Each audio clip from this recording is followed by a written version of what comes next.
The blood on her dress had long since dried to a dark rust, and when Matthew Yates pushed open the barn door that November morning in 1882, he expected nothing more than a lame horse and another long day of mending fence posts. What he found instead was a young woman curled in the hay, her body wrapped protectively around an infant whose tiny fists clutched at the tattered fabric of her bodice. And in that single moment, everything Matthew thought he knew about his solitary life scattered like dust in a high wind. He froze in the doorway, one hand still on the rough wood, his breath forming clouds in the cold Nevada air. The woman's eyes snapped open, and he saw fear there, raw and immediate, the kind of fear that came from running too long with nowhere left to go. She pulled the baby closer, and Matthew raised both hands slowly, showing her his palms. "Easy now," he said, his voice low and steady, the same tone he used with spooked horses. "I am not going to hurt you." She did not move, did not speak, just watched him with those wide eyes that were the color of creek water after a storm. The baby made a small sound, not quite a cry, more like a kitten's mewl, and the woman's gaze flickered down for just a moment before returning to Matthew's face. He took a careful step forward, then another, keeping his movements deliberate and slow. Now that his eyes had adjusted to the dim light of the barn, he could see more details. The woman was young, maybe 20 or 21, with dark hair that had come loose from whatever pins had once held it. Her dress, beneath the bloodstains, had once been a decent calico, the kind a respectable woman might wear to church. Her feet were wrapped in strips of cloth that had once been white but were now filthy and torn. "When did you last eat?" Matthew asked. The question seemed to surprise her. Her lips parted, and he saw her throat work as she swallowed. "2 days," she whispered, and her voice was hoarse as though she had been screaming or crying or both. "Maybe 3, I lost count." Matthew nodded slowly. "And the baby?" "She is nursing," the woman said, and there was a defiant tilt to her chin now, as though she expected him to challenge this to take the child away. "She is healthy. She is strong." "I can see that," Matthew said. He crouched down, still keeping his distance, making himself less threatening. "My name is Matthew Yates. This is my barn, my ranch. You are about 5 miles outside of Humboldt, Nevada. Do you have people nearby? Someone I can fetch for you?" The woman's expression shuddered closed, and she shook her head. "No, there is no one." Matthew studied her for a long moment, taking in the fear and exhaustion etched into every line of her face. The way she held that baby like it was the only thing in the world worth holding on to. He made a decision then, one that surprised him even as he stood and brushed hay from his knees. "Can you walk?" he asked. She nodded hesitantly. "Then come on up to the house. Get you both warm, get some food in you. We can sort out the rest after." The woman's eyes searched his face, looking for the trap, for the trick. Matthew understood that look. He had seen it before, in the faces of wounded animals and desperate people. Trust was a luxury she could not afford, but she was out of other options. "Why would you help me?" she asked. Matthew considered the question. He could have given her a dozen reasons or none at all. Instead, he told her the simple truth.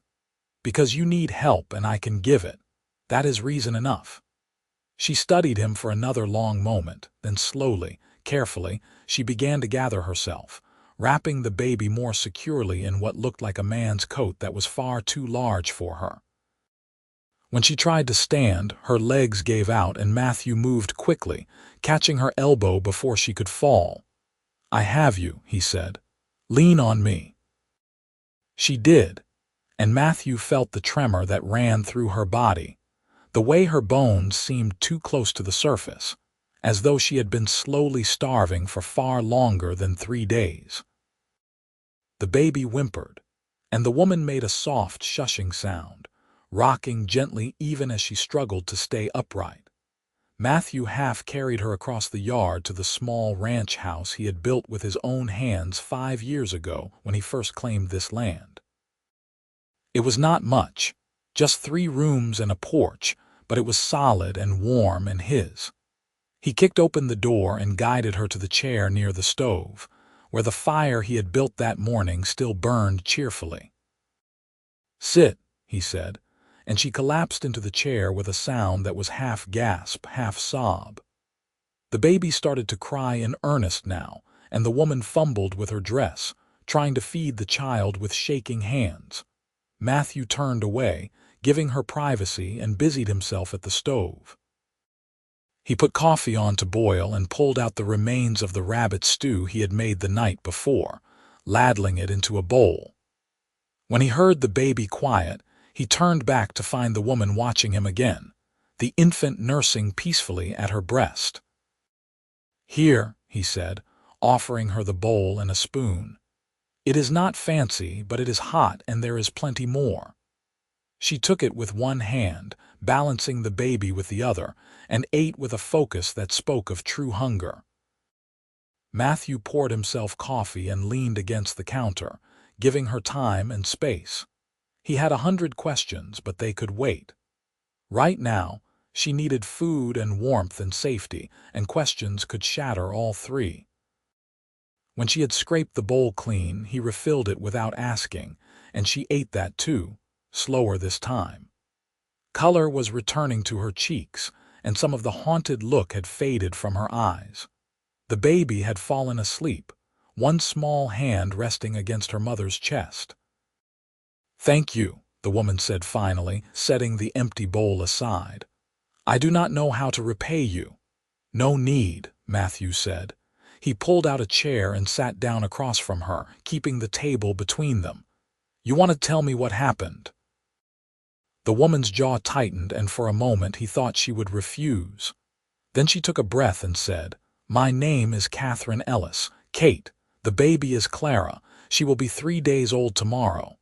Matthew nodded, waiting. "My husband," Kate said, and her voice went flat, emotionless in the way of people who have felt too much and shut it all away to survive. "He was a good man once, or I thought he was. We had a small farm outside of Winnemucca, about 40 miles north of here.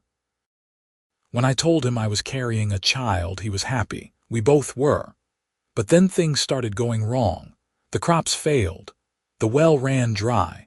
He started drinking, gambling, trying to win back what we had lost. He lost more."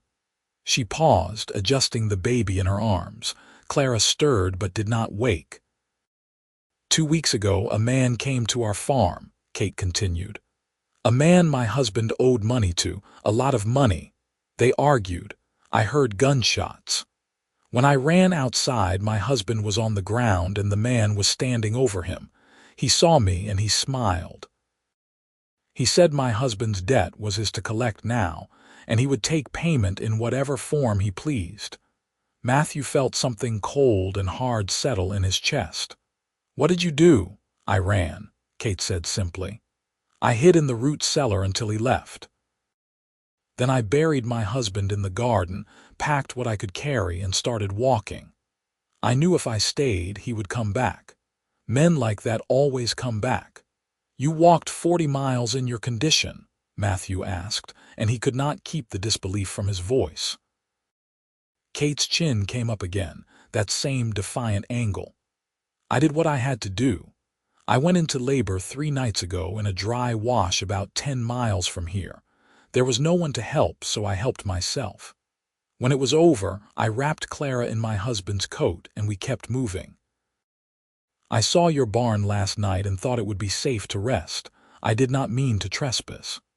"You did not trespass," Matthew said firmly. "You survived. That takes more courage than most people ever have to find." Kate's eyes filled with tears, but she blinked them back. "What happens now?" It was a fair question, and Matthew wished he had a good answer. A woman alone with a newborn baby, no money, no family, hunted by a man who thought he owned her debt. In a just world, there would be simple solutions, clear paths forward. But this was Nevada territory in 1882, and justice was a commodity in short supply. "Now you rest," Matthew said. "You and Clara both. There is a bedroom through that door. The bed is clean and you will be safe here. Tomorrow we can figure out the next steps." Kate looked at him with something like wonder, as though kindness was a foreign language she had forgotten how to understand. "I cannot just take your bed." "You can and you will," Matthew said. "I have been sleeping in a bedroll most of my life. One more night will not kill me." She hesitated, then nodded slowly and stood, cradling Clara against her shoulder. Matthew showed her to the bedroom, which was small but comfortable, with a real mattress and quilts his mother had made before she passed. Kate looked at the bed as though it were a treasure beyond measure. "There is a basin and pitcher there if you want to wash," Matthew said, gesturing to the dresser. "I will be right outside if you need anything." Kate turned to look at him, and in her eyes he saw gratitude and suspicion warring for dominance. "Why are you doing this?" she asked again. "You do not know me. You do not owe me anything." Matthew thought about his own mother, who had raised him alone after his father died in a mine collapse. He thought about the hard years, the lean winters, the way people had looked through them as though they were invisible. He thought about the few who had helped, who had offered a meal or a kind word or a day's work when his mother needed it most. He thought about the debt he could never repay, except to pass it forward. "Because someone helped my mother once when she needed it," he said. "And she taught me that is what decent people do. They help when they can." Kate's expression softened and she nodded. "Thank you, Matthew Yates. I will not forget this." She closed the door gently, and Matthew stood in the hallway for a moment, listening to the soft sounds of her moving around, the quiet murmur of her voice as she spoke to Clara. Then he went back to the main room and poured himself more coffee, staring out the window at the November landscape. He had lived alone on this ranch for 5 years, ever since he mustered out of the cavalry and decided he had seen enough of other people's wars. He raised cattle and horses, fixed what broke and kept to himself. It was a simple life, maybe a lonely one, but it was his. Now, in the space of an hour, everything had changed. He had a woman and a baby under his roof, a woman who was running from something dark and dangerous, and Matthew knew with absolute certainty that he was not going to turn her out. The question was what happened next. He spent the afternoon working around the ranch, mending tack and checking on his horses, but his mind kept drifting back to the house, to Kate and Clara sleeping in his bed. When the sun started to sink toward the horizon, he shot a pair of rabbits and brought them back to clean and cook. He had just put them on to stew when he heard the bedroom door open. Kate emerged looking almost like a different person. She had washed her face and hands, and someone, probably Matthew's mother years ago, had left a simple dress hanging in the wardrobe. It was too big for Kate, but she had belted it and rolled up the sleeves, and it was clean, which was what mattered. Her dark hair was brushed and pinned back, and without the layers of dust and exhaustion, Matthew could see that she was beautiful in a quiet, determined way. "I hope you do not mind," she said, gesturing to the dress. "My own was ruined." "It suits you better than the wardrobe anyway," Matthew said. "How is Clara?" "Sleeping like an angel," Kate said. She moved to the stove and inhaled deeply. "That smells wonderful." "Should be ready soon," Matthew said. He hesitated, then asked, "How are you feeling?" Kate smiled, but it did not quite reach her eyes. "Like I walked 40 miles and gave birth in a ditch, but better than I was this morning. Thanks to you." They ate dinner together as the darkness gathered outside, and Matthew found himself stealing glances at Kate when she was not looking. She had an elegance to her movements, a grace that spoke of better times and gentler circumstances. She noticed him looking and raised an eyebrow. "What is it?" she asked. "Just trying to figure you out," Matthew admitted. You are not from farm country originally, are you? Kate's expression grew guarded. What makes you say that? The way you hold your fork, the way you speak. You have education, refinement, that does not come from homesteading. She was quiet for a long moment, then sighed. You are right. I grew up in Boston. My father was a banker. I had governesses and piano lessons and everything a proper young lady was supposed to have. Then my father made some bad investments and lost everything. He shot himself in his study on my 18th birthday. My mother died 6 months later. The doctors said it was pneumonia, but I think it was a broken heart. I am sorry, Matthew said, and he meant it. Kate shrugged. I had no money, no prospects, no family willing to take in a poor relation. So when Raymond Ellis offered marriage, I accepted. He was older than me, but he seemed kind, and he promised me a fresh start in the West. For a while it was good. Then it was not. Then he was dead and I was running. That is the whole sorry story. That is a hell of a lot to carry, Matthew said quietly. We all carry something, Kate replied. She met his eyes across the table. What do you carry, Matthew Yates? He thought about lying, about deflecting, but something in her honest gaze made him want to match her truth with his own. Ghosts mostly. I was cavalry for 6 years, fighting in the Indian Wars. I saw things, did things that I am not proud of. When my enlistment was up, I came out here to get away from all of it. Build something instead of tearing things down. I am still figuring out if it is working. Kate nodded slowly. I think it is. You built something good here. You have a home, a life, and you are a good man. That counts for something. You do not know me well enough to say that, Matthew said, though her words warmed something inside him that had been cold for a long time. I know you found a stranger in your barn and brought her inside, Kate said. I know you fed me and gave me your bed and asked for nothing in return. That tells me everything I need to know. They sat in comfortable silence for a while, and then Clara's cry pierced the quiet. Kate rose immediately, but Matthew gestured for her to sit. Finish eating, he said. I will check on her. He found Clara in the bedroom, her tiny face red and scrunched with indignation. Matthew had no experience with babies, but he knew crying usually meant something needed fixing. He carefully picked her up, supporting her head the way he had seen his married friends do with their children, and carried her back to Kate. I think she wants you, he said, and Kate smiled, taking Clara and settling into the chair to nurse. Matthew cleaned up the dishes, giving them privacy, and when he glanced over, he saw Kate watching him again, that same wondering look on her face. He wondered what she was thinking, what she saw when she looked at him.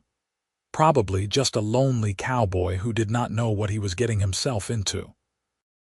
That night, Matthew spread his bedroll near the stove and tried to sleep, but his mind would not settle.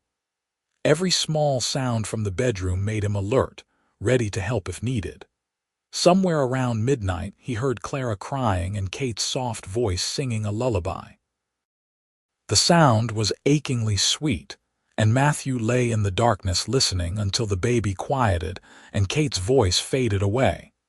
The next morning dawned clear and cold. Matthew woke to find Kate already up, moving quietly around the kitchen. She had made coffee and was attempting to cook bacon when he sat up. You should be resting, he said. I have rested enough, Kate replied. I need to do something useful. I cannot just take your charity without giving anything back. It is not charity, Matthew said, but he could see the determination in her face and knew better than to argue. Instead, he went outside to do his morning chores, and when he came back in, breakfast was ready and waiting. Over the next few days, they fell into an easy routine. Kate seemed to grow stronger with each passing day, the color returning fully to her cheeks, the shadows fading from her eyes. She kept the house clean, cooked their meals, and cared for Clara with a fierce devotion that stirred something in Matthew's chest. He found himself looking forward to coming in from the cold to find the house warm and smelling of food, to hear Kate's voice and Clara's small sounds. On the fourth day, Matthew rode into Humboldt to buy supplies. The town was small, just a main street with a general store, a saloon, a boarding house, and a church. He loaded up on flour, sugar, coffee, and other necessities, then stopped by the marshal's office. Marshal Tom Brennan was a grizzled veteran who had worn the badge longer than Matthew had been alive. He looked up when Matthew entered and nodded a greeting. "Matthew, been a while since I saw you in town. What brings you in?"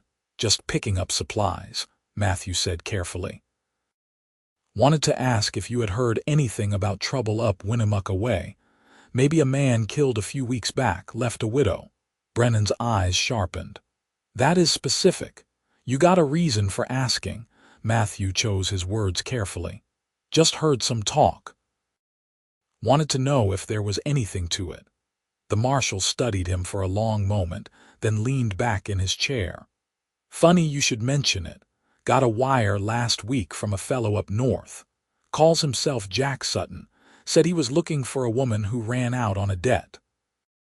Described her as dark-haired, pretty, traveling with a newborn baby.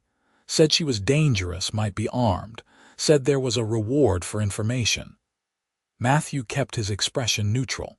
"What kind of reward?" $50, Brennan said. "Not a fortune, but enough to make some people talk."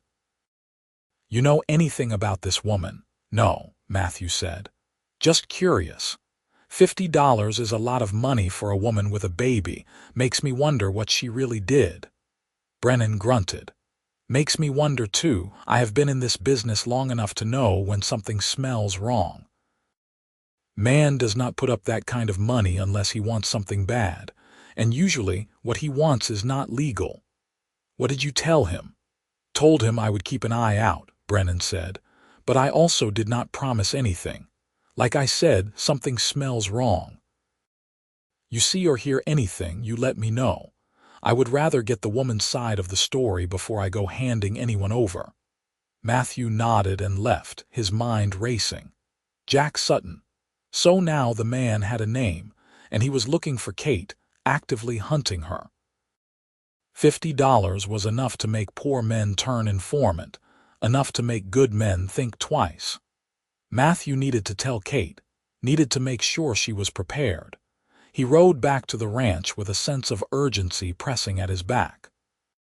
When he arrived, he found Kate hanging laundry on the line he had strung between two posts, Clara bundled in a basket at her feet. She looked so peaceful, so domestic, that Matthew hated to shatter the moment. But she needed to know. "Kate," he called, and something in his voice made her turn immediately. "What is wrong?" she asked, her hand going instinctively to Clara. "Inside," Matthew said. "We need to talk." They sat at the table, and Matthew told her everything the marshal had said. He watched the color drain from Kate's face, watched her hands clench into fists on the tabletop. "Jack Sutton," she whispered. "That is his name, the man who killed Raymond. He is hunting me." "He put up a $50 reward," Matthew said gently. "That is enough to make people talk." "We need to be careful." Kate's eyes filled with tears, but she blinked them back furiously. "I need to leave. I am putting you in danger just by being here. If he finds out you helped me, he could come after you too." "You are not going anywhere," Matthew said firmly. "Not yet. Not until we figure this out." "There is nothing to figure out," Kate said, her voice rising. "He wants me dead or worse, and he has money to make it happen. The only thing I can do is keep running and hope he never catches up." "That is no way to live," Matthew said.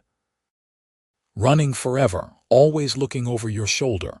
Clara deserves better than that. You deserve better than that." "What I deserve does not matter," Kate said bitterly. "It is what I have." Matthew reached across the table and took her hand. The gesture surprised them both, but he did not pull away. "You have me," he said quietly. "You have this ranch, this place. We can protect you. We can keep you safe." Kate looked at him, and in her eyes he saw hope and fear and something else, something that made his heart beat faster. "Why would you do that?" she asked, and it was the same question she had asked that first day, but now it carried a different weight. "Because I want to," Matthew said. "Because in the last few days, this house has felt more like a home than it ever did when I was here alone. Because when I look at you and Clara, I see something worth protecting. I do not have fancy words or pretty speeches, but I am asking you to stay. Let me help you. Let me keep you safe." Kate's eyes searched his face, and then slowly, tentatively, she turned her hand over and laced her fingers through his. "I am afraid," she whispered. "Me too," Matthew admitted. "But I have been afraid before, and I am still here. We will figure this out together." Clara chose that moment to wake with a wail, and Kate laughed through her tears, pulling her hand back to tend to the baby. Matthew watched her lift Clara from the basket, watched the way she cradled the infant against her chest, and he felt something shift inside him, something fundamental and irrevocable. He was falling in love with Kate Ellis. He had no idea when it had started, whether it was that first moment in the barn or somewhere in the days since, but it was happening, undeniable and absolute. And judging by the way she had looked at him just now, the way her hand had felt in his, maybe she was feeling it too. Over the following weeks, Matthew and Kate grew closer. They worked together during the day, her helping with lighter chores while he handled the heavy labor. In the evenings, they sat by the fire and talked, sharing stories of their pasts, their dreams, their fears. Matthew told her about his time in the cavalry, about the friends he had lost, and the mistakes he had made. Kate told him about Boston, about the life she had left behind, about the woman she had been before the world took everything from her. And slowly, carefully, they began to build something new together. One evening in early December, Matthew came in from checking on the horses to find Kate sitting by the fire with Clara asleep in her arms. The lamplight caught in her dark hair, turning it to burnished mahogany, and she was humming softly, the same lullaby he had heard that first night. He stood in the doorway for a moment, just watching, and when she looked up and smiled at him, he felt his heart turn over in his chest. "She finally went down," Kate said softly. "She has been fussy all day." Matthew crossed the room and knelt beside the chair, looking down at Clara's tiny, peaceful face. She had grown in the weeks since he found them in his barn, filling out and growing strong. Her eyes, when she opened them, were the same gray-green as her mother's.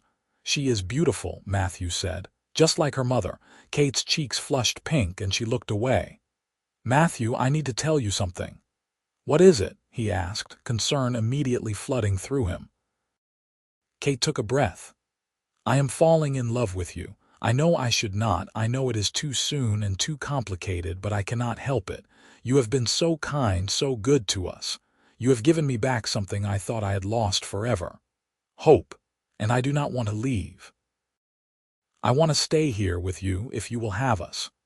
Matthew felt joy burst through him like sunrise. He reached up and cupped her face with one hand, his thumb brushing across her cheekbone. "I have been in love with you since the day I found you in that barn," he said. "I just did not have the words for it until now. Of course I want you to stay. There is nothing I want more." Kate set Clara carefully in the basket and turned back to Matthew. He stood, pulling her up with him, and then she was in his arms, her face buried against his chest, his chin resting on top of her head.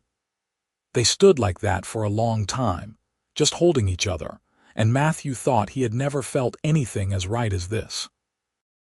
When Kate finally pulled back, her eyes were bright with tears. "What about Jack Sutton?" she asked. "What if he finds us?" "Then we will deal with him," Matthew said. "Together. I am not going to let him hurt you, Kate, I promise you that." She reached up and touched his face, her fingers trembling slightly. "I believe you," she whispered. Matthew bent his head and kissed her, gentle and careful, as though she might shatter if he held her too tight. Kate made a small sound and kissed him back, her arms coming up to wrap around his neck. It was a kiss full of promise and hope, and the beginnings of something that could last a lifetime. When they finally broke apart, both breathing hard, Matthew rested his forehead against hers. "Marry me," he said. "I know it is fast, I know we have only known each other a few weeks, but I do not care. I want you to be my wife. I want Clara to be my daughter. I want us to be a family." Kate laughed, and it was the most joyful sound Matthew had ever heard. "Yes," she said. "Yes, I will marry you, Matthew Yates." They were married the following Sunday in the small church in Humboldt. Marshal Brennan stood up as witness, and the pastor's wife held Clara during the ceremony. Kate wore a simple blue dress that she had sewn herself from fabric Matthew bought in town, and Matthew wore his one good suit that still smelled faintly of mothballs. It was not fancy or elaborate, but when they spoke their vows and the pastor pronounced them husband and wife, Matthew felt like the richest man in Nevada. After the ceremony, they returned to the ranch, and Matthew carried Kate over the threshold while she laughed and held Clara close. He set her down gently and kissed her again, and this time there was nothing tentative about it. This was his wife, his family, his future. That night, after they had put Clara to bed in the cradle Matthew had hastily built during the week, they lay together in the darkness, Kate's head on Matthew's shoulder, his arm around her waist. She traced patterns on his chest with one finger, and he could feel the smile in her voice when she spoke. "I never thought I could be this happy again," she said. "After everything that happened, I thought happiness was something other people got to have." "You deserve happiness," Matthew said. "You deserve everything good in this world, and I am going to spend the rest of my life making sure you have it." Kate tilted her head up and kissed his jaw. "I love you, Matthew.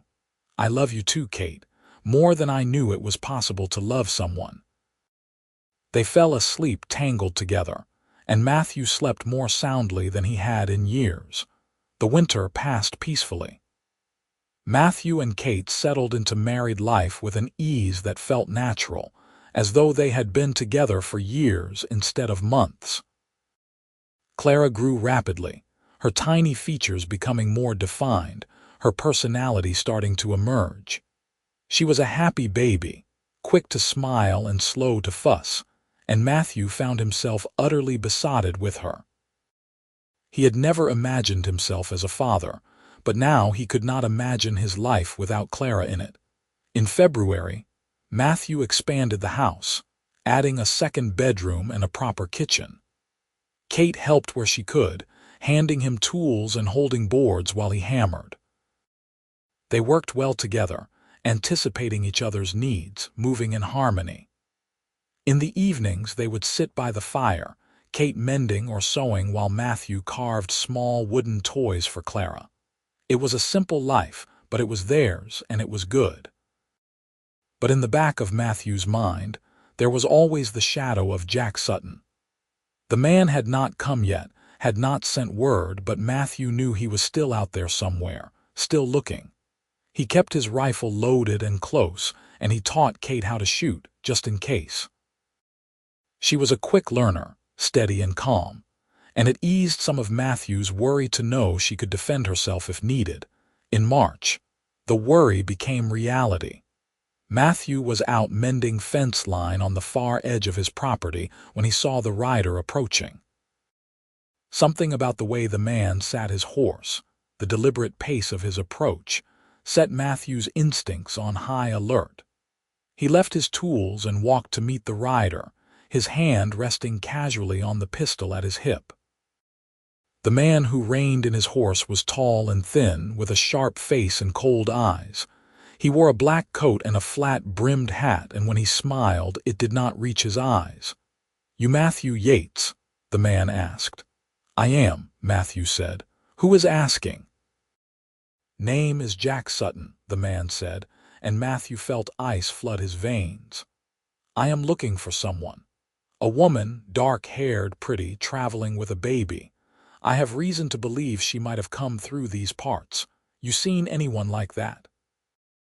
Matthew kept his expression neutral, his voice level. "What business do you have with this woman?" Sutton's smile widened. "That is between her and me, but I am willing to pay for information. $50 to anyone who can tell me where she is." "I have not seen anyone like that," Matthew said. "If I do, I will be sure to let the marshal know. He is the one handling inquiries like this." Sutton's eyes narrowed. "I already talked to the marshal. He was not very helpful, said he had not heard anything, but I do not believe him, and I do not believe you." Matthew's hand tightened on his pistol. "I am sorry you rode all this way for nothing, but like I said, I cannot help you. Now I have work to do, so unless you have other business, I would appreciate it if you moved along." Sutton stared at him for a long moment, and Matthew could see the calculation in his eyes, the weighing of risks and rewards. Then the man nodded slowly. "Maybe I will check back later," he said, "just to see if your memory improves." He turned his horse and rode away, but not back toward the road. Instead, he headed west, circling around toward the ranch house. Matthew's blood ran cold. Kate was there, alone with Clara. He had to get back. He ran, his legs pumping, his heart pounding. The house came into view, and he saw Sutton dismounting, saw him walk up to the porch and knock on the door. Matthew was still 50 yards away when the door opened and Kate appeared. "No," Matthew gasped, pushing himself faster. Sutton said something to Kate, and even from this distance, Matthew could see her go rigid. She tried to close the door, but Sutton put his hand on it, holding it open. Matthew pulled his pistol and fired a shot into the air. "Get away from her," he roared. Sutton spun around, his hand going to his own gun, but Matthew was already closing the distance. He reached the porch and put himself between Sutton and Kate, his pistol leveled at the man's chest. "I told you to move along," Matthew said, his voice shaking with fury. "Now I am telling you to get off my property before I put a bullet in you." Sutton raised his hand slowly, but his expression was smug. "So you have been lying. The woman is here, and I have every right to take her. She owes me." "She does not owe you anything," Matthew snarled. "Her husband owed you money. He is dead. That debt died with him." "That is not how I see it," Sutton said, "and the law is on my side. I have papers." "I do not care what papers you have," Matthew said. "Kate is my wife. That is her name now, Kate Yates. And if you want to get to her, you are going to have to go through me." Sutton's eyes flickered to Kate, then back to Matthew. "You married her. You are a fool. She is a liar and a thief. She will ruin you like she ruined her first husband." "Get off my land," Matthew said. "Now." For a moment he thought Sutton was going to draw. He could see the man's fingers twitching, could see the rage building in his face. But then Sutton seemed to master himself. He lowered his hands slowly and backed toward his horse. "This is not over," he said. "I will be back. And next time, I will bring the marshal and papers that say I have a legal right to what is mine. You cannot protect her forever." He mounted his horse and rode away, and Matthew stood on the porch, his pistol still drawn, until Sutton disappeared from sight. Then he turned to Kate, who was standing in the doorway with Clara in her arms, her face as white as paper. "Did he hurt you?" Matthew asked, holstering his pistol and reaching for her. Kate shook her head. "No, he just knocked on the door and asked if I was Catherine Ellis. I told him no, I was Kate Yates, and then you fired that shot. Matthew, what are we going to do? He knows I am here. He is going to come back." "I know," Matthew said grimly. He pulled her into his arms, careful of Clara between them. "But we have time."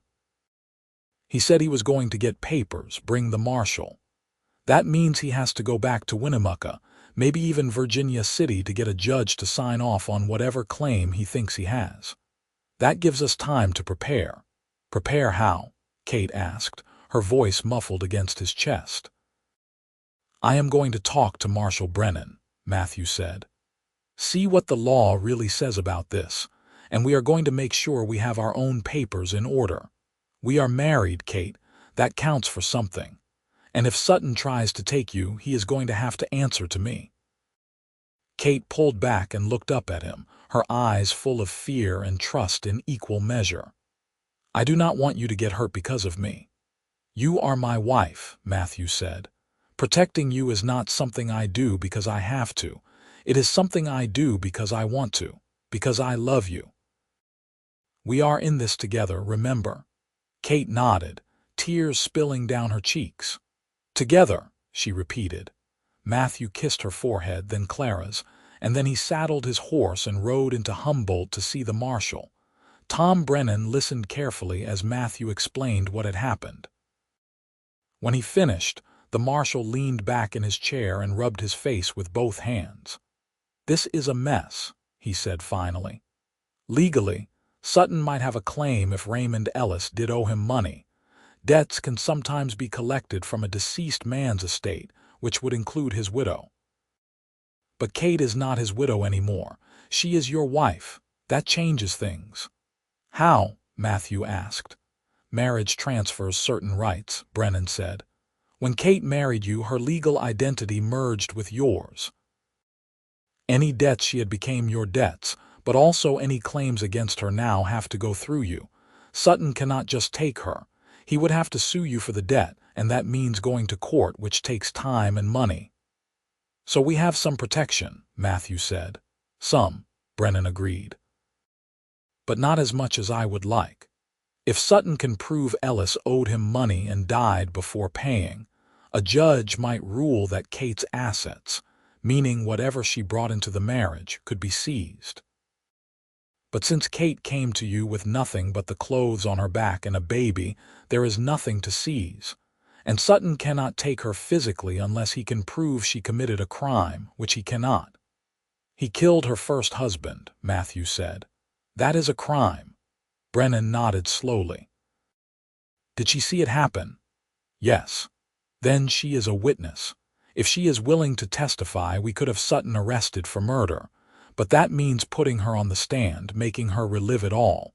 And Sutton is going to have his own version of the story. It could get ugly. Matthew thought about Kate's face when she talked about that day, the way her voice went flat and dead. He thought about Clara, barely 3 months old, and what it would mean to drag Kate through a trial. But he also thought about living the rest of their lives with Sutton hanging over them like a shadow. I need to talk to Kate, he said. This has to be her decision. Fair enough, Brennan said. But Matthew, you should know that if we go after Sutton for murder, he is going to fight back. Men like him do not go quietly. You need to be prepared for that. I am, Matthew said. Whatever it takes to keep my family safe. He rode back to the ranch and found Kate in the kitchen, preparing dinner. Clara was in her cradle, gurgling happily to herself. Matthew told Kate everything the marshal had said, laying out the options as clearly as he could. When he finished, Kate was silent for a long time, staring down at her hands. I am scared, she said finally. I am scared of him, scared of what he might do. But I am more scared of running for the rest of my life. If we can stop him now, if we can make him answer for what he did, then maybe we can have peace. Maybe Clara can grow up without this hanging over her. It will not be easy, Matthew warned. You would have to testify, have to tell a courtroom full of people what happened. Sutton will have a lawyer who will try to make you look like a liar. It could be brutal. Kate lifted her chin, and Matthew saw the steel in her eyes. I am not afraid of the truth. I saw what I saw. And if my testimony can put him away, can keep him from hurting anyone else, then I will do it. For Clara, for us. Matthew crossed the room and pulled her into his arms. You are the bravest woman I have ever met, he said. I am not brave, Kate said. I am just done running. The next day they went back to Humboldt together, and Kate gave her statement to Marshal Brennan. She spoke clearly and calmly, detailing everything that had happened the day her first husband died. Brennan took notes, asked questions, and when she finished, he nodded grimly. "This is enough for an arrest warrant," he said. "I will wire the marshal in Winnemucca, have him bring Sutton in. Then we will see about getting a trial scheduled." "How long will that take?" Matthew asked. "Couple of weeks, maybe a month," Brennan said. "Depends on when we can get a circuit judge out here. In the meantime, you two should stay close to the ranch. Sutton does not know we are coming for him yet, and I want to keep it that way." They went home, and the waiting began. Days stretched into weeks, and still no word came. Matthew continued his work around the ranch, but he kept his rifle close and his eyes on the horizon. Kate stayed busy with Clara in the house, but Matthew could see the strain in her face, the way she startled at unexpected sounds. Finally, in early April, Marshal Brennan rode out to the ranch with news. Matthew and Kate met him on the porch, hope and fear warring in their chests. "We got him," Brennan said without preamble. "Arrested him in Winnemucca 3 days ago. He is in jail waiting for trial. Judge will be here in 2 weeks. You are going to need to testify, Kate. Are you ready for that?" Kate took a breath and nodded. "I am ready." The trial was held in the small courthouse in Humboldt, and it seemed like half the town turned out to watch. Matthew sat in the front row with Clara in his arms, watching as Kate took the stand. She wore her best dress and her hair was pinned up neatly, and when she spoke, her voice was steady and clear. She told the jury everything. The debt, the argument, the gunshots. She described finding her husband's body, described Sutton's smile when he said the debt was his to collect now. She did not cry, did not falter, just laid out the facts as they had happened. Sutton's lawyer tried to rattle her, suggesting she was lying, that she had killed her own husband and blamed Sutton to cover her crime. But Kate met every accusation with calm denials and consistent answers. She was unshakable. When it was Matthew's turn to testify, he told the jury about finding Kate and Clara in his barn, about the condition she had been in, about Sutton showing up at his ranch and threatening them. He told them that Kate had never been anything but honest, that she was a good woman and a good mother, and that he believed every word she said. The trial lasted 2 days. In the end, the jury deliberated for less than an hour before returning with a verdict: guilty of murder. The judge sentenced Jack Sutton to hang, and as the marshal led him away, Sutton turned and looked at Kate. There was hatred in his eyes, but also something else: defeat. He knew it was over. Kate stood and walked to Matthew, who handed her Clara and wrapped his arms around them both. They stood like that, a family united, while the courtroom emptied around them. "It is over," Kate whispered. "It is really over." "It is," Matthew said. "We are safe now, all of us." They walked out of the courthouse into bright spring sunshine, and for the first time since Matthew had found Kate in that barn, he felt like they could truly breathe. The shadow was gone. The threat was ended. They were free to live their lives without fear. The execution took place a week later. Matthew did not attend, and neither did Kate. They stayed at the ranch, working together to plant the season's kitchen garden, while Clara napped in a basket under the shade of a cottonwood tree. When word came that it was done, that Sutton was dead, Matthew told Kate quietly, and she simply nodded and went back to her planting. That night, they lay in bed together, and Kate turned to Matthew with tears in her eyes. "I am sorry you had to go through all of that because of me," she said. "I am sorry I brought so much trouble into your life." Matthew cupped her face with both hands and kissed her gently. "You did not bring trouble, you brought joy. You brought love. You brought Clara. You gave me a family, a reason to wake up in the morning. I would go through 100 trials if it meant keeping you safe." Kate smiled through her tears. "I love you so much, Matthew. "I love you too," he said. "Forever." The years that followed were peaceful and good. Matthew's ranch prospered, and he expanded his herd, building up a reputation for quality cattle and honest dealing. Kate proved to be a natural rancher's wife, handling the business side of things with the sharp mind she had inherited from her banker father. Together, they made the ranch not just successful, but truly thriving. Clara grew into a bright, curious child with her mother's eyes and her father's stubborn determination. She learned to ride before she could properly read, and she followed Matthew around the ranch like a devoted shadow. Matthew had legally adopted her within a year of marrying Kate, and no one in Humboldt remembered or cared that he was not her father by blood. As far as everyone was concerned, she was a Yates through and through. In the fall of 1884, Kate gave Matthew the news that she was expecting another child.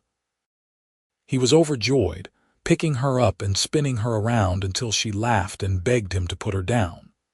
Clara, now 2.5, was fascinated by the idea of a baby brother or sister and spent hours talking to Kate's growing belly.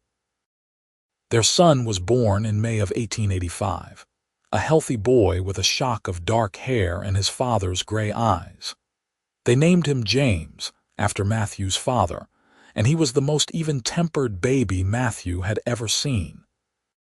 Where Clara had been active and demanding, James was content to lie in his cradle and observe the world with patient interest. Kate bloomed with motherhood, and Matthew thought he had never seen her more beautiful than when she sat nursing James while Clara played at her feet. His family had grown from one lonely cowboy to a house full of love and laughter, and every day he thanked whatever providence had led Kate to his barn on that cold November morning. In 1887, Kate gave birth to another daughter, whom they named Elizabeth but called Ellie from the start. She had Kate's dark hair and Matthew's stubborn chin, and from the moment she could crawl, she was into everything. Matthew spent his days working the ranch and his evenings chasing Ellie away from the stove or the horses or whatever new danger she had discovered. The house that had once seemed too big for one man was now bursting at the seams, so Matthew added on again, building 2 more bedrooms and expanding the main room. Kate planted flower gardens and a larger vegetable patch, and the ranch began to look less like a bachelor's rough homestead and more like a real family home. Clara proved to have a gift with horses, and by the time she was 7, she was helping Matthew break and train the young colts. She had no fear and an instinctive understanding of what the horses needed. Matthew was proud of her, proud of the strong, capable young woman she was becoming. James was quieter than his sisters, but he had a mind like a steel trap. He learned to read at 4 and was soon devouring every book he could get his hands on. Kate taught him arithmetic and history, and Matthew taught him the practical skills of ranching. Between them, they gave their children an education that would have cost a fortune back east. Ellie was the wild card, the one who kept them all on their toes. She had a temper to match her red hair, which she had somehow inherited despite neither parent being red-headed, and she was fearless to the point of recklessness. Matthew spent many an evening patching up her scraped knees and bruised elbows while Kate lectured her about being more careful. Ellie always promised to be good, and then the next day she would be climbing the barn roof or trying to ride the calves. In 1889, Kate became pregnant again, and this time the pregnancy was harder. She was tired more often, and the sickness that had plagued her for a few weeks with the other children lasted for months this time. Matthew worried constantly, bringing her tea and making sure she rested, while Clara stepped up to help with the younger children. Their second son was born in February of 1890, smaller than James had been but healthy and loud. They named him Thomas, after Marshall Brennan, who had become a close friend over the years. Tom Brennan himself stood as godfather when they had the baby christened, and he presented young Thomas with a silver rattle that had been in his family for generations. With 4 children, the ranch was busier than ever. Matthew hired on a couple of hands to help with the work, young men from town who were glad for the steady employment. Kate managed the household and the books with efficient grace, and somehow they made it all work. Clara turned 13 in 1893, and Matthew began to see young men from town finding excuses to ride out to the ranch. She had grown into a beautiful young woman, tall and strong with her mother's grace and her father's practical nature. Matthew was not quite ready to think about his little girl courting, but Kate reminded him gently that they had been married when she was barely older than Clara was now. James, at 8, announced that he wanted to be a lawyer when he grew up. He had watched the trial when he was just a baby, of course, but he had heard the stories, and the idea of using words and arguments to fight for justice appealed to him. Matthew and Kate promised that when he was old enough, they would send him back east for proper schooling if that was what he truly wanted. Ellie, at 6, declared that she was going to be a horse trainer and travel the world. Matthew suspected this ambition would change a dozen times before she settled on anything, but he admired her spirit. Thomas, at 3, was content to follow his older siblings around and try to keep up with whatever game they were playing. In 1895, tragedy struck when Marshall Brennan died peacefully in his sleep at the age of 73. The whole town mourned him, and Matthew gave one of the eulogies at his funeral. He spoke about the day he had come to the marshal for help, about how Brennan had listened and believed and acted. He spoke about the debt they owed to good men who stood up for what was right, even when it was not easy or convenient. Kate cried quietly beside him, remembering the man who had helped save her life. Young Thomas, who had been named for the marshal, was too young to fully understand, but he sensed the sadness in the house and tried to be extra helpful, bringing his mother flowers and sitting quietly when asked. It was a glimpse of the thoughtful, empathetic man he would become. As the century drew to a close, Matthew sometimes found himself sitting on the porch in the evenings, looking out over his land and marveling at how his life had unfolded. He was 42 years old now, with silver creeping into his hair and lines around his eyes from years of squinting at the sun. Kate was 38, still beautiful, still the center of his world. Clara was preparing to marry a young rancher from a neighboring property, a good man named Samuel Peters, who treated her with respect and obvious adoration. The wedding was planned for the spring of 1896, and Kate was already deep into preparations. Matthew was not entirely ready to give his daughter away, but he knew Samuel would make her happy, and that was what mattered. James had his nose in law books whenever he was not needed for ranch work, and Matthew had started putting money aside for his education. It would be hard to send him away, but Matthew wanted his children to have every opportunity, every chance to become whatever they dreamed of being.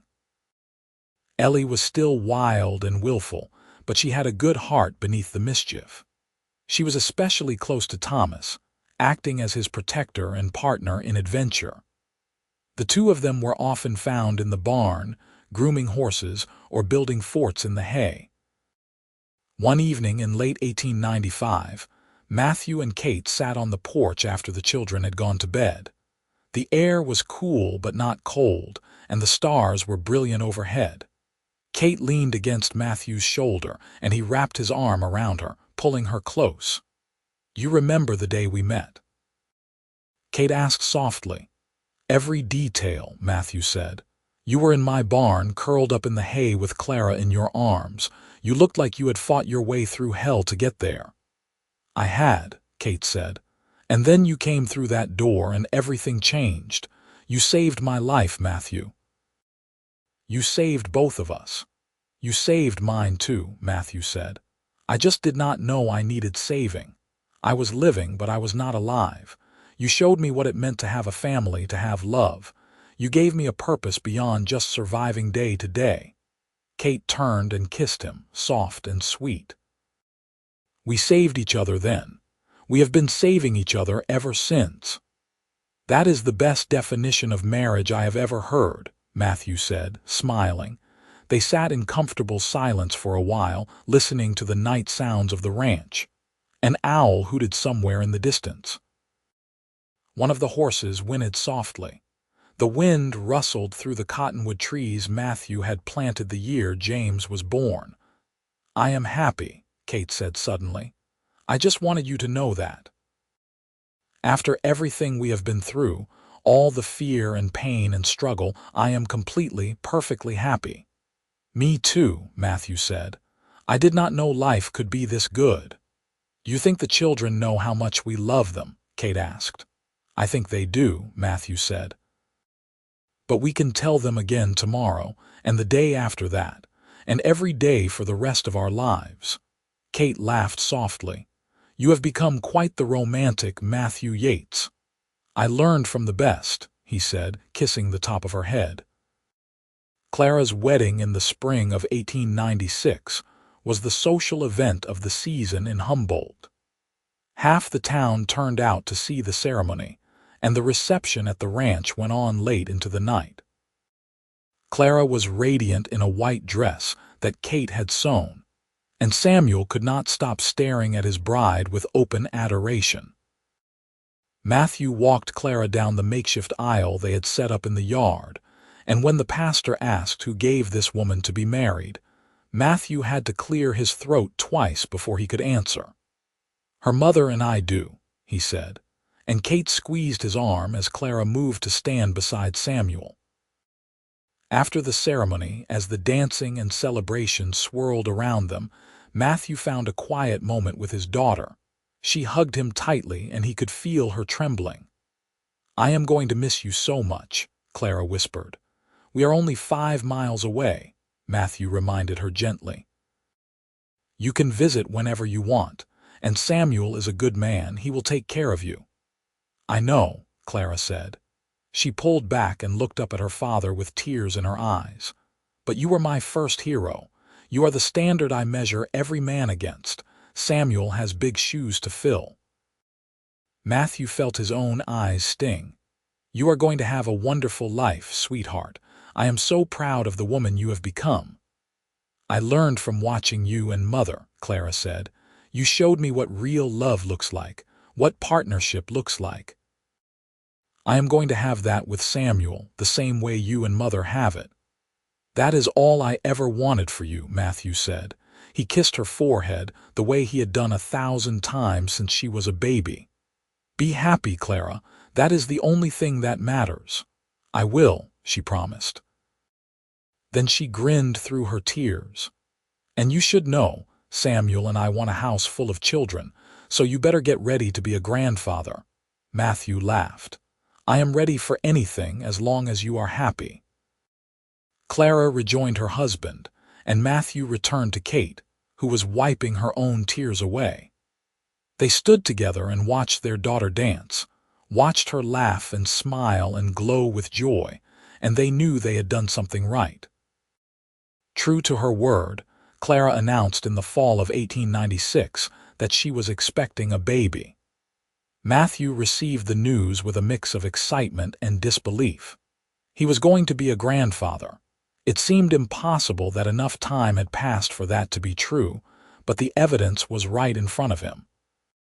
Kate was overjoyed and immediately began knitting baby clothes and offering advice. Clara came to visit often, and the house was once again filled with talk of babies and birth, and all the things Matthew had learned to tune out years ago. James teased his sister mercilessly, and Ellie demanded to know if the baby would be able to ride horses right away. Thomas just wanted to make sure he would still be the youngest, even if he was not the baby anymore. Clara's son was born in May of 1897, a healthy boy with his grandfather's gray eyes and his father's dark hair.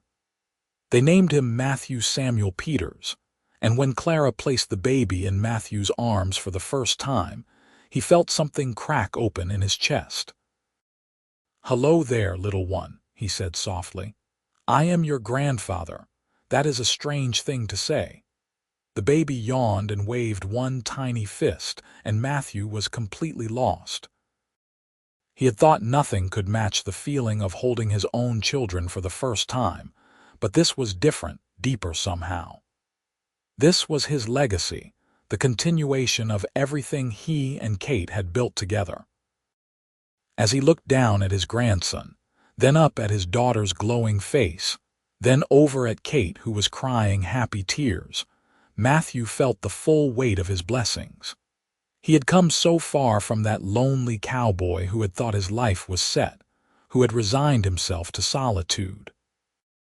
Now he was surrounded by family, by love, by the life he and Kate had created together. James left for law school in San Francisco in the fall of 1897. It was one of the hardest days of Matthew's life, watching his son ride away with his trunk full of books and his head full of dreams. Kate cried for a week, and even Ellie was subdued. But James wrote letters faithfully, telling them about his classes and his professors and the amazing world of ideas he was discovering. Matthew read each letter aloud at dinner, and they all felt a little less lonely knowing James was happy. Ellie, at 10, began to settle down a bit. She still loved horses and adventure, but she also started showing an interest in the business side of ranching. She would sit with Kate while her mother did the books, asking questions and making suggestions. Matthew suspected his wild middle child might turn out to have the sharpest business mind of all of them. Thomas, at 7, continued to be the gentle heart of the family. He was the one who noticed when someone was sad and tried to make them feel better. He brought Kate flowers every day, and he made sure Ellie did not get into too much trouble.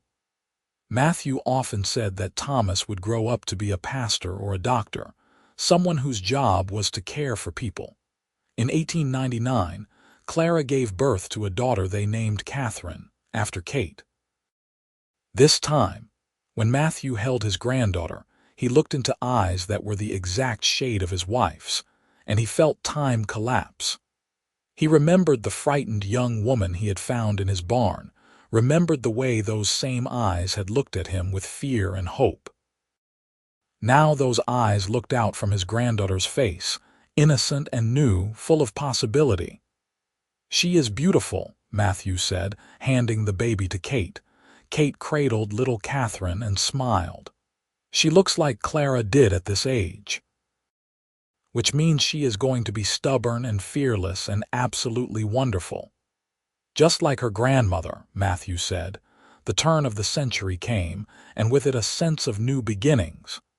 Matthew was 47 now, Kate 43. They had been married for 18 years, together for nearly as long. Clara had 2 children and was happy with Samuel. James was thriving in law school and would graduate in another year. Ellie, at 13, was finally starting to grow into her own strength and confidence. Thomas, at 10, continued to be the heart of the family. One evening, as they celebrated the new century with the family gathered around the dinner table, Matthew stood and raised his glass. "I want to make a toast," he said. Everyone quieted and turned to look at him. 20 years ago, I was alone. I had land and cattle and a roof over my head, but I did not have a life. Then one cold November morning, I walked into my barn and found the greatest treasure I have ever known. Kate, you gave me everything. You gave me love, family, purpose, joy. You gave me a reason to be a better man. I do not know what I did to deserve you, but I thank God every day that He led you to my barn." Kate's eyes filled with tears, but she was smiling. "I was the one who was lost, and you found me. You took me in when you had no reason to trust me. You protected me when I had nothing to offer in return. You loved me when I thought I could never be loved again. Everything good in my life comes from that moment when you opened that barn door and chose kindness over caution. To Matthew and Kate, Clara said, raising her own glass. The best parents anyone could ask for. To Matthew and Kate, the others echoed, and they all drank. Later that night, after everyone had gone home or to bed, Matthew and Kate sat on the porch wrapped in a shared blanket. The night was cold but clear, and the stars were brilliant overhead. "I have been thinking," Kate said, "about how far we have come, about everything we have survived and overcome, and I realized something." "What is that?" Matthew asked. "I used to think that day I ended up in your barn was the worst day of my life," Kate said. "I had just lost my husband, just given birth alone in the wilderness, and I was running for my life. I thought I had hit rock bottom, that there was nowhere to go but down. But I was wrong. That was not the worst day of my life. It was the best day, because it was the day that led me to you."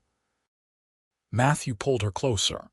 "I feel the same way. Finding you and Clara was the day my real life began. Everything before that was just waiting." "We have had a good life," Kate said. "A really, truly good life." "We have," Matthew agreed, "and we are not done yet. We have years ahead of us still. More grandchildren to spoil, more adventures to have. More mornings waking up next to you," Kate added. "More evenings sitting right here," Matthew said. "More moments like this one," Kate finished. They sat in comfortable silence, watching the stars wheel slowly overhead, and Matthew felt complete contentment settle over him. He had everything he had ever wanted, and things he had not even known to dream of. He had a wife who loved him, children who made him proud, grandchildren who carried on his name and his legacy. He had land that was his, a home that was filled with laughter, a life that was rich in all the ways that mattered. And it had all started because he had opened a barn door on a cold November morning and found a woman curled up in the hay, her arms around a newborn not 2 days old. That single moment of kindness had rippled outward, creating waves that touched every part of his life, every day since. It had taught him that the smallest acts could have the biggest consequences, that choosing compassion over convenience could change everything. As the years continued to pass, the family grew and prospered. James graduated from law school and returned to Nevada to practice law in Carson City. He made a name for himself defending miners and small ranchers against big corporate interests, fighting for the little guy the same way Marshall Brennan had once fought for Kate. He married a schoolteacher named Sarah, and they had 3 children of their own. Ellie never did become a world-traveling horse trainer, but she did take over the day-to-day management of the ranch when Matthew decided to slow down in his early 50s. She had a sharp eye for cattle and an even sharper mind for business, and under her management, the ranch grew more profitable than ever. She married late, at 28, to a fellow rancher who was willing to let her keep her independence and her name. They had 2 children and ran their combined ranches as equal partners. Thomas became a doctor, just as Matthew had predicted. He went to medical school in Chicago and came back to set up practice in Humboldt, where he cared for the people of the community with the same gentle compassion he had shown as a child. He married his childhood sweetheart and had 5 children, a house full of noise and love. Clara and Samuel had 4 children in total, and their ranch bordering Matthew's property became a successful enterprise in its own right. They remained close to Matthew and Kate, visiting often and making sure the grandchildren knew their grandparents well. Matthew and Kate watched all of this unfold with pride and satisfaction. They had raised good children who became good adults, who married well and raised good children of their own. They had created something that would last, a legacy of love and hard work and integrity. In 1910, Matthew and Kate celebrated their 30-year anniversary. The family threw them a big party at the ranch, and it seemed like half of Nevada showed up. Clara was 41 now, with teenagers of her own. James was 34 and a respected lawyer. Ellie was 31 and running the ranch with impressive skill. Thomas was 28 and already beloved in the community. The house was filled with children and grandchildren, with noise and laughter and life. During the party, Matthew pulled Kate aside for a private moment. They walked out to the barn where it had all started, and he opened the door and gestured inside. "Remember this place?" he asked. Kate laughed. "How could I forget? This is where my life began, my real life." "Mine too," Matthew said. He took both her hands in his. "Thank you, Kate, for saying yes when I asked you to stay, for building this life with me, for being my partner in everything." "Thank you for opening that door," Kate replied, "for seeing past the scared, desperate woman in the hay to the person I could become with you beside me, for loving me and Clara as though we had always been yours." "You were always mine," Matthew said. "I just did not know it until I found you." They kissed there in the barn, with the sounds of the party drifting from the house, and Matthew felt the same spark he had felt the first time he kissed her all those years ago. Time had changed them, aged them, softened them in some ways and hardened them in others. But the essential thing, the love that had brought them together and kept them together, was as strong as ever. As they walked back to the house hand in hand, Kate said, "You know, I never did tell you the whole truth about that night." Matthew looked at her in surprise. "What do you mean?" "The night I ended up in your barn," Kate said. "I told you I was running, that I was looking for shelter. All of that was true. But what I did not tell you was that I had given up. When I went into labor in that wash, I thought I was going to die. I thought Clara and I both were going to die, alone in the wilderness, and no one would ever know what happened to us. I gave birth to her more by instinct than will, and when it was over, I looked down at her tiny face and I just felt despair. I had brought her into the world only to die with me." She paused, and Matthew waited, sensing there was more. "I prayed," Kate continued. "For the first time in years I prayed. I asked God for a miracle, for some way to save my daughter even if I could not save myself. And then I saw the light from your barn in the distance. It was like a beacon, calling me home. So I wrapped Clara up and I started walking, and every step I thought I was going to collapse. But I made it. I made it to your barn, and I curled up in that hay with my baby in my arms, and I thought, at least she will be warm when someone finds us. At least someone will know she existed." Kate's eyes were full of tears now. "And then you walked through that door, and you were not angry or suspicious or cold. You were kind. You looked at me like I was a person worth saving, and in that moment I decided I wanted to live. I wanted to fight for the life I could have, the life Clara could have. You gave me that, Matthew. You gave us both that." Matthew pulled her into his arms, his own eyes wet. "I am so glad I walked into that barn that morning. I am so glad I got to be the one to find you, to help you, to love you. You are the best thing that ever happened to me, Kate Yates." "And you are the best thing that ever happened to me, Matthew Yates," Kate replied. They held each other while the party went on around them, while their children and grandchildren laughed and played and celebrated. They held each other the way they had held each other through everything, through trials and triumphs, through loss and gain, through every day of the 30 years they had been together. The years continued to be kind to them. Matthew and Kate grew old together, their hair turning silver, their faces weathering into distinguished lines. They became the heart of the family, the center around which everyone else orbited. Holidays were always at their house, and the table seemed to grow longer every year as more grandchildren and great-grandchildren were added. In 1918, Matthew turned 65. He had officially retired from ranching, leaving the operation entirely in Ellie's capable hands, but he still went out most mornings to check on the horses and walk the land. Kate, at 61, had slowed down as well, but she still kept the books and managed the household with efficient grace. One morning in late spring, Matthew woke before dawn as he always did. Kate was still asleep beside him, her breathing soft and regular.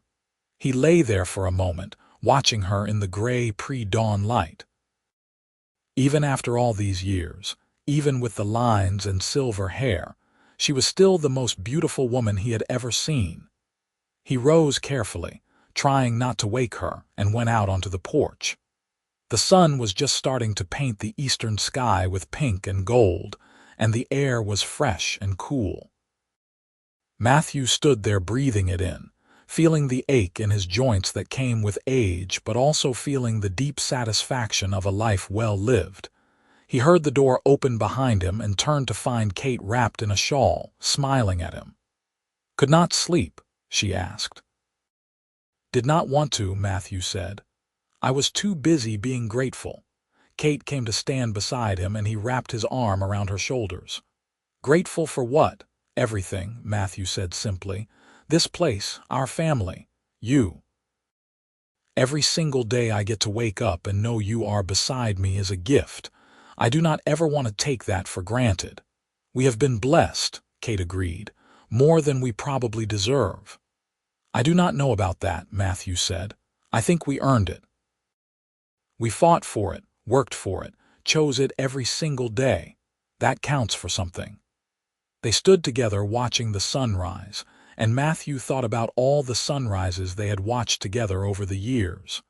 Thousands of them, each one unique and beautiful and fleeting. Life was like that too, he supposed. A series of moments strung together, some bright and some dark, but all of them precious because they were shared. Later that day, the family gathered for Sunday dinner as they did most weeks. The house was full to bursting with children ranging from toddlers to teenagers, and the noise was tremendous. Matthew sat at the head of the table with Kate at his right hand, and he looked around at the faces of his family, at the life they had built together, and he felt his heart swell with pride and love. Clara, now 49, was talking about her oldest grandson who had just gotten engaged. James, 42, was telling a story about a case he had won. Ellie, 39, was arguing good-naturedly with her husband about the best way to manage a difficult horse. Thomas, 36, was tending to a scraped knee on one of the younger children. Grandchildren and great-grandchildren filled every available space, and the sound of laughter was constant. After dinner, when most of the family had dispersed to various corners of the property, Matthew found himself alone with Clara. She had stayed to help her mother clean up, but now Kate was resting, and it was just the two of them on the porch. "I am glad you are happy, sweetheart," Matthew said. Clara smiled at him. "I learned from the best. You and Mother showed me what a good marriage looks like. What real partnership looks like. Samuel and I have tried to build what you two have." "You have done well," Matthew said. "Your mother and I are proud of you, of all of you. You have all become exactly the kind of people we hoped you would be." "That is because you gave us a solid foundation," Clara said. She reached over and took his hand. "I remember the stories you and Mother told us about how you met, about how she was running and scared and you took her in, about how you built a life together out of nothing but determination and love. Those stories shaped me, Father. They taught me that family is not just about blood, it is about choice. You chose Mother and me when you had no reason to. You chose to be my father in every way that mattered. That taught me what love really means." Matthew felt his throat tighten. "You were easy to love, both of you." "I want you to know something," Clara said seriously. "I never once felt like I was not your daughter, never once felt like I was anything other than completely loved and wanted. You gave me that gift, and I have carried it with me every day of my life.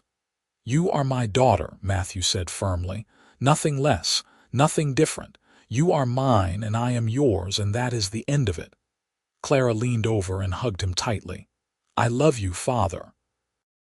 I love you too, sweetheart, Matthew said. More than you will ever know. The years moved on as years do. Matthew and Kate celebrated their 40th anniversary in 1920 with another big party, though this one was smaller and quieter than the last. They were both slowing down, moving more carefully, tiring more easily. But they were together, and that was what mattered. In 1922, Kate took ill with pneumonia.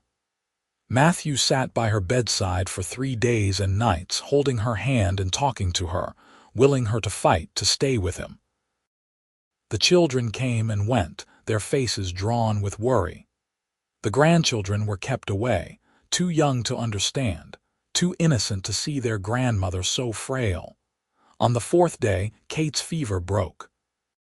She opened her eyes and looked at Matthew with perfect clarity and whispered, I am not ready to leave you yet.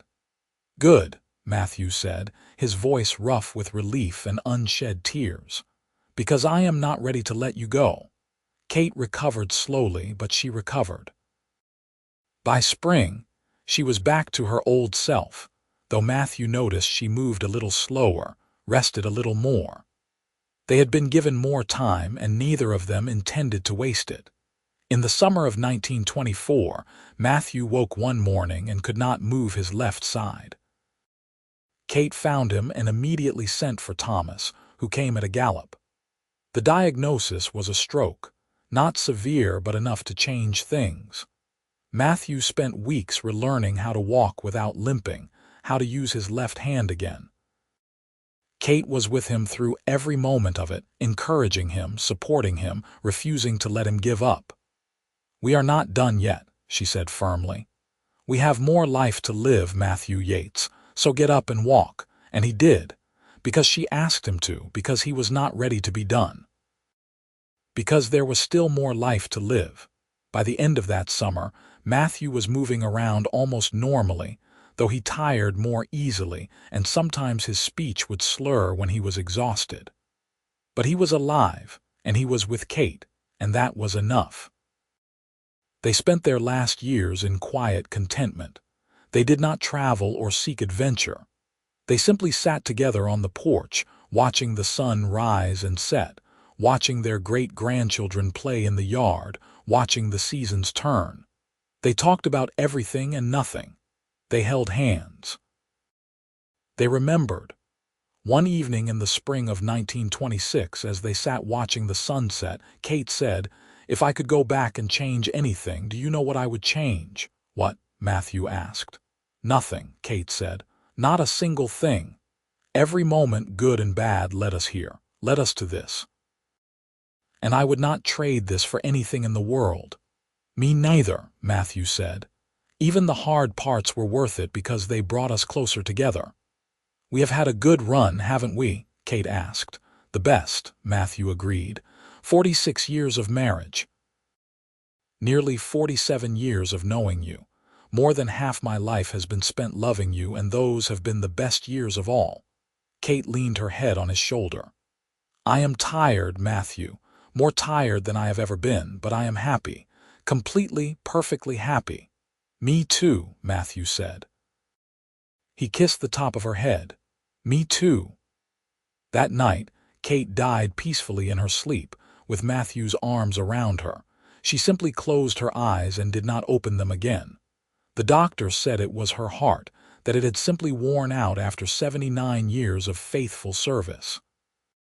Matthew held her for a long time, feeling the warmth slowly leave her body, feeling the terrible finality of it. When the children came, drawn by some instinct that told them something was wrong, they found Matthew still holding Kate, tears streaming down his face but his expression peaceful. She was happy, he told them. She said she was happy. That is what matters. They buried Kate in a plot Matthew had chosen years ago on a hill overlooking the ranch with a view of the mountains. The funeral was attended by what seemed like the entire county. Kate had touched so many lives, had been kind to so many people, and they all came to pay their respects. Matthew stood by the grave long after everyone else had left. He looked down at the fresh earth and the simple headstone that read Catherine Ellis Yates, beloved wife, mother, and grandmother, 1861–1926, and he felt hollowed out, emptied of everything but grief. "I do not know how to do this without you," he said to the grave. "I do not know how to wake up tomorrow and the day after that and all the days to come, knowing you are not there. You have been my compass, my home, my heart for 46 years. How do I navigate this world without you?" The wind rustled through the grass, and Matthew imagined he could hear Kate's voice in it, telling him to be strong, to keep going, to live the life they had built together. "I will try," he promised. "For you, I will try." Matthew lived for 2 more years. He continued to sit on the porch every evening, watching the sunset, but now there was an empty chair beside him. The children and grandchildren visited often, making sure he was not alone, but Matthew was lonely in a way he had not been since before he met Kate. He went through the motions of living, but the joy had gone out of it. In the summer of 1928, Matthew suffered another stroke, this one severe. Thomas was with him when it happened, and he held his father's hand as Matthew struggled to speak. "Kate," Matthew managed to say. "See Kate soon." "Yes, Father," Thomas said, tears streaming down his face. "You will see her soon. She is waiting for you." Matthew smiled, and then he closed his eyes. He died 3 days later with all his children gathered around his bed, holding his hands and telling him they loved him. They buried Matthew next to Kate, his headstone reading Matthew Yates, beloved husband, father, and grandfather, 1853–1928. At the funeral, Clara stood and spoke about her father, about the day he had found her and her mother in the barn, about how he had given them a home and a life and a family. She spoke about his kindness, his strength, his unwavering love. She spoke about the legacy he had left, not just in land and cattle, but in the values he had instilled in his children and grandchildren. "My father taught me that family is a choice," Clara said, her voice steady despite her tears. "He chose my mother and me when he had no reason to. He chose love over caution, compassion over convenience. And in doing so, he changed the course of our lives. He gave us everything. And now it is up to us to carry forward what he built, to honor his memory by living the way he lived. With integrity, with kindness, with love." After the funeral, the family gathered at the ranch house and they shared stories and memories, laughing and crying together. They talked about Matthew's stubbornness and his gentle heart, about Kate's strength and her grace. They talked about the life their parents and grandparents had built together, about the lessons they had learned, about the love that had sustained them through everything. Ellie continued to run the ranch, and it prospered under her management.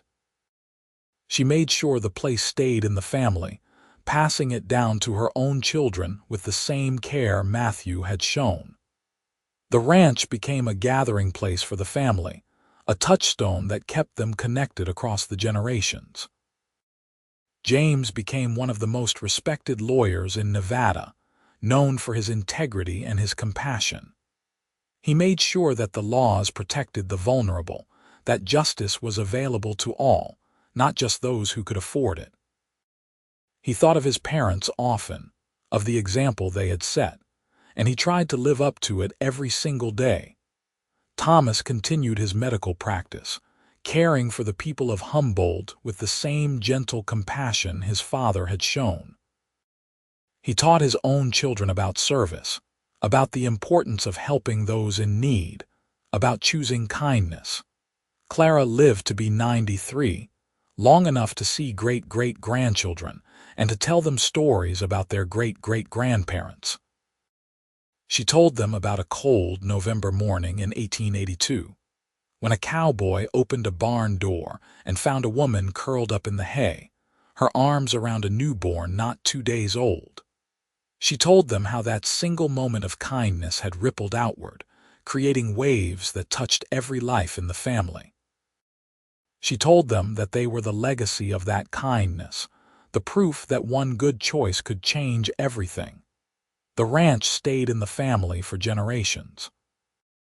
The house that Matthew had built and expanded was added onto again and again, but the original structure remained at its heart, a testament to the man who had built it and the woman who had made it a home. The barn where it all started was preserved and maintained, and family members would sometimes go there to sit and think and remember. And on quiet evenings, when the sun was setting and the light turned golden across the Nevada hills, if you listened carefully, you could almost hear the echo of voices on the porch. You could almost see two figures sitting side by side, hand in hand, watching the world they had built together with satisfaction and love. You could almost feel the presence of Matthew and Kate, still there in spirit, still watching over the family they had created, still bound together by a love that death could not diminish. Because some things do last forever. Some love stories do not end. They just transform, passing from generation to generation, living on in the choices people make, in the kindness they show, in the families they build. Matthew and Kate's story became legend in the family, a touchstone and an inspiration, proof that even in the hardest times, even when everything seems lost, love can still triumph. Hope can still win, and one act of compassion can change the world.